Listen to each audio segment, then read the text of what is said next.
Let's play an honest little game. This year, I'm really going to turn things around. How many years have you been saying that? Didn't happen in 2023, didn't happen in 2024, and in 2025. If you don't do something different, it won't happen either. Every January, you fire yourself up with a big resolution.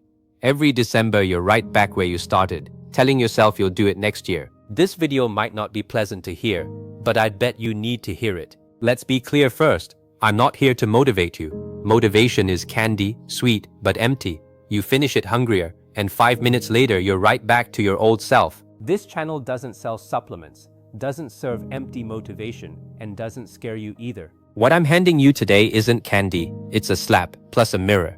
The slap wakes you up. The mirror shows you what you've actually been doing this whole time. Let's take stock of what you think effort actually looks like. You bookmarked 500 how-to guides and never finished a single one. You bought 3 courses, completion rate 0, but the moment you paid, you felt like you'd already learned it. You made a beautiful plan, took a photo, posted it, and never opened it again. You keep saying, I'm working on it, but what you're actually working on is looking like you're working on it. Let's be blunt. You're not making progress. You're just moved by your own performance of busyness. Bookmarking isn't learning, planning isn't doing, and anxiety definitely isn't effort. I know what you're going to say. I really don't have the time. Fine, let's do the math. 24 hours in a day, subtract 8 for sleep, 8 for work, 2 for meals and commuting. You've still got 6 hours left, a full 6 hours. Where did they go? 2 hours scrolling short videos, rewatching the same show for the 4th time, laughing in group chats. You don't lack time. You're scared to spend it on the thing that actually matters but makes you uncomfortable. The time was always there, you just kept handing it to the option that required no thinking at all. Here's an even harsher one. Even when you do get busy, the direction is probably wrong too. You've heard this rule before. The results that actually matter, 80% of them come from that one critical 20% of the work. But what we love to do is exactly the other 80%, the easy stuff, formatting late into the night, making your notes colorful, keeping every folder spotless. Is that stuff useful? A little, but its biggest use is letting you feel completely fine about avoiding the hardest, most important thing you should actually be doing. You're not working hard, you're using a pile of visible little busy work to dodge that one invisible hard bone you don't want to chew on. You polish the shiniest floor because you don't want to touch the dirtiest window. Now let's talk about goals.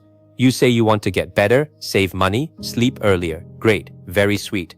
But a goal is just a wish, a balloon floating in the sky, and it's gone the second you let go. What actually creates the gap between people was never the goal. It's the system. What's a system? A system is the thing that still gets you to show up and do a little something even on the day you truly don't feel like it. Not I want to read more, but every night before bed, phone stays in the living room, book stays on the nightstand. Not I want to work out, but running shoes by the door, put them on the second I'm home from work.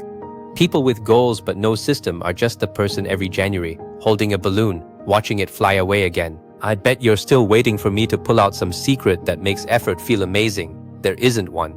And here's the most anti-motivational truth of all. The things that actually make you better are never glamorous. They're boring, repetitive, get no applause. Nobody claps while you're doing them, and you don't level up the second you're done. Writing 200 extra words a day, walking 3,000 extra steps, going to bed half an hour earlier, mind-numbingly boring.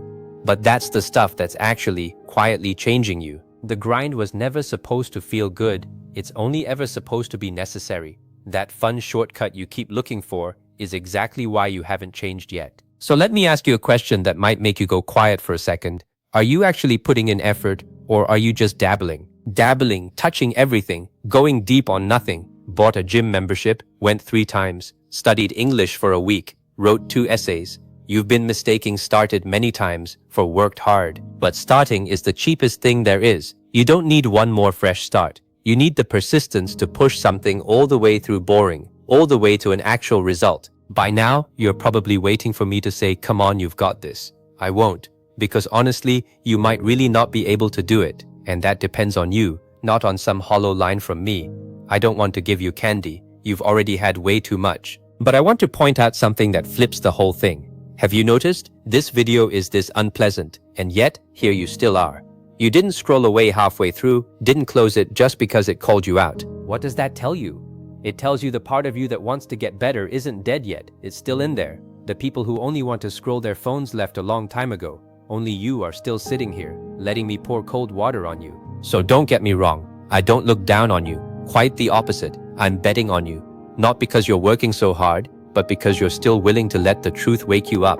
That's worth a lot more than any "you've got this." So I'll leave you with one question. You don't have to answer me, just answer yourself. This time next year, will you be clicking on this video again, getting called out all over again? Or will you finally not need it anymore? Whichever one it is, the clock starts the first hour after you close this video.